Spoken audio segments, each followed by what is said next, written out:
Joining us now is the sports writer for the Washington Examiner, Kevin Dunleavy. Kevin, thanks so much for joining us this morning.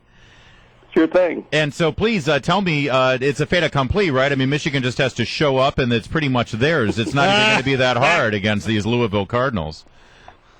Well, it's going to be a little harder than that, but I picked them. I picked them in the paper today, although I had Louisville in all my brackets starting the tournament. But I've just been so impressed with what Michigan has done, especially Mitch McGary. Yeah, he's really something, right? He's this freshman kid who really started the year on the bench, but now toward the tournament, he has just turned it up a notch. Yeah, to me, he's been the story of the tournament. He averaged about 7 points and maybe 5 rebounds in the regular season, but he's been a terror, and he was the big key. Without scoring a whole lot, he was a big key Saturday with his passing. He had never had more than 2 assists in a game, and he had 6. So, there's all kinds of things this guy can do, and I think he's really catapulted them to where they're at right now. All right, so look, it's not fait accompli. Anything can happen here. I want to bring a little balance here. Louisville is the number 1 team in the bracket. They are the big. Michigan's the underdog. I got you. Okay, but so what are the keys to the game for a Louisville win? Louisville's they've got to get up tempo and get the game frantic. That's when they're best. When they can, when they're running their full court press, turning the game up a notch and running and forcing turnovers, and they go on spurts. That's what you have to do if you're Michigan. Try to avoid that. The best way to do that is to play really good defense. Don't allow them to score. And that keeps Louisville from setting up its press.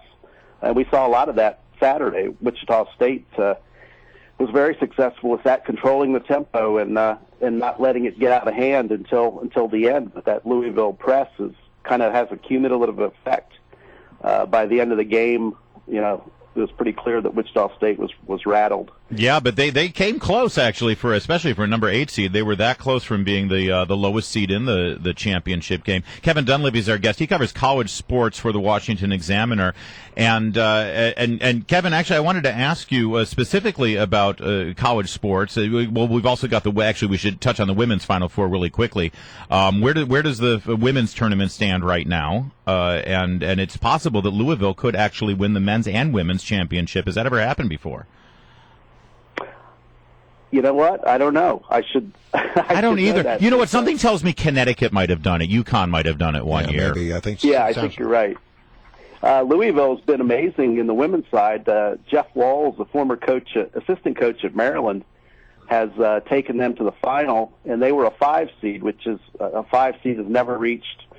Well, nobody lower than a 4 seed has ever reached the final on the women's side. Yeah, and he's a great coach. He X's and O's guy, doesn't recruit particularly well, but really knows what's going on and has pulled off several upsets here on the way to the final. And then UConn is a powerhouse like they always are, and they'll be heavily favored in the final. But don't be surprised if Louisville makes the game. Okay, so here's the question: Kevin Ware, that tragic accident where he broke his leg, what impact might that have on the Louisville ability to win here? Well, he didn't mean that much as far as numbers went. He was only averaging about 4 points and maybe 16 minutes a game. But when you take a guy like that out of the rotation, he was a real quick, disruptive guard. That hurts their defense. And in fact, they had to play on Saturday. They had to play a walk-on, Tim Henderson, and he actually came through with them with 2 3-pointers that really sparked their comeback. So that was, that's potentially something that can hurt them. As far as inspiration, I think that's overrated. You're going to see lots of pictures of it tonight. Oh, please. I am so sick of seeing this guy sitting by the sideline. All right, he broke his leg. Let's move on. Let's talk about Michigan. Hail to the victors. Oh, my God. Mike Dunleavy, let me ask you really fast. One other big sporting event going on this week. It's the Masters. It's the first major tournament of the season, and Tiger Woods has found himself in the number 1 spot yet again. Is Tiger back, and what are his chances for the Masters this week? He is back. this is the first time since 2008 that he's won 3 tournaments this early in the year, and 2008 was the last year he won a major. So, that's kind of bodes well. But what I think is interesting is the potential between Tiger and Rory McIlroy to have a duel, because McIlroy really played well after having a really rough year. Yeah, he found it this weekend. Finished third, I believe, in Texas, and had a chance right up to the last hole. So that's what he needed.